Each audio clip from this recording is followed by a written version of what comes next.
samahan mo sila, mamalengke, or ipalengkehan mo sila, you give them something, you know?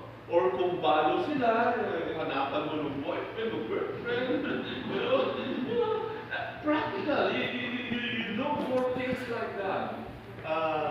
Alamin mo yung kwento nila, paano sila nakilala, and things that, but it also came to me, and I started asking, what's the root? Ano yung pinaka-ugat? What's the root,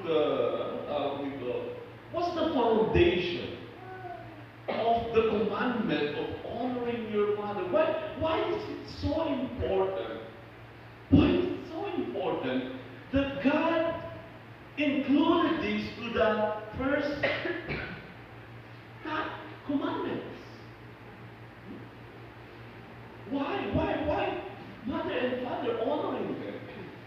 Why is that so important? So what's the root?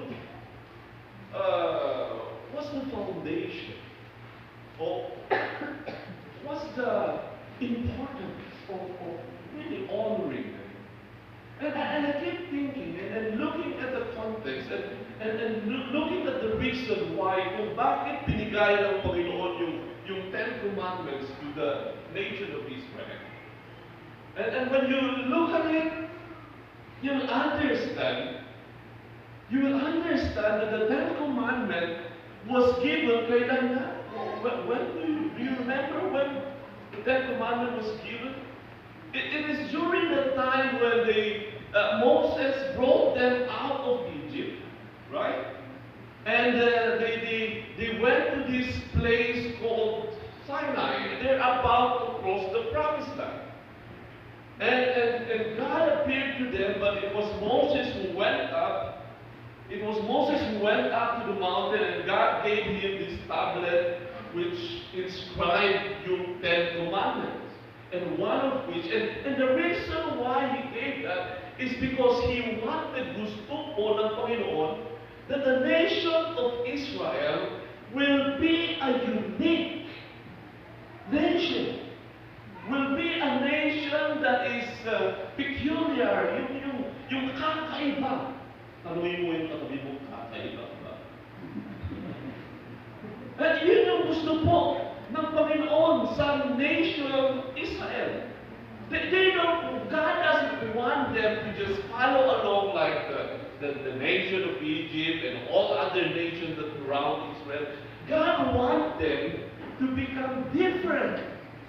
Especially, yung difference na yun, the particular difference is that they are different in the sense that they are committed to Yahweh and the law of Yahweh.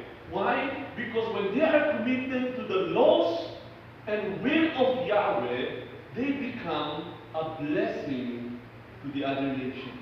Which is the reason why they were, yung unang tao, Abraham, the father of the Jewish nation. Why did God call Abraham? Because God wanted Abraham to become a blessing, and yung mga ninuno nito, yung mga anak, yung mga generation ni Abraham, yung mga anak ng anak ng anak ni Abraham, who later on will compose the nation of Israel. God wants this community to become a blessing. And one of the reasons why the Ten Commandments is given to them, you obey all of this, and you will become a blessing. It's not just hindi lang po, honor your father and your mother. Wala lang. Just honor because it's good. No. You will be something. You will be obeying. You will be following my original plan if you will do this. And so it gives us, if you kind of understand yung context nito, now you will begin to understand. Somehow it gives you an idea, bibigyan tayo ng idea kung paano tayo mag-honor sa ating mga magulang, maliban sa iyong mga practical na bagay. Maliban sa mga practical na bagay, na bilhan mo siya ng teacher, bilhin mo yung buong SM sa kanya, kung mananay, tatakay mo, no? Maliban doon, you will understand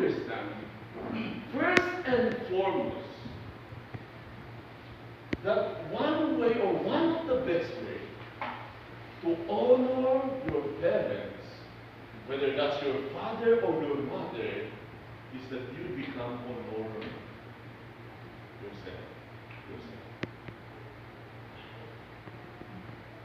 You become honorable yourself. Mayroon ba isang hudlo na honorable sa mga magulang niya? You can honor them, you can libre mo siya, you know, i-order mo lahat ng Grab at saka, you know, mag-order ka lahat ng kahit anong gusto sa mga magulang mo, pero, you know, hudlo nga eh. Yung pagiging hudlo mo pala, sinira mo yung pangalan ng mga magulang. Pwede ka bang maging corrupt and still honor your parents? Wala, sinira mo na eh. You can ilibre mo na lahat, bigay mo na lahat ng kahit anong gusto mong ibigay sa mga magulang mo. Pero dahil sa pagiging corrupt mo, sinira mo na yung pangalan ng mga magulang.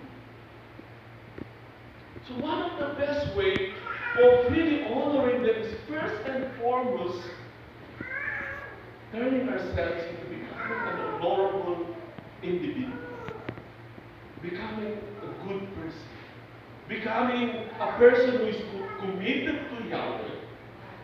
A person who is committed to the will, to yung salita ng Panginoon. And when that happens, that leads you into becoming a natural person to be honoring your parents.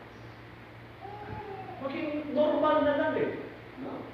Maging normal na lang that you are honoring your parents because you are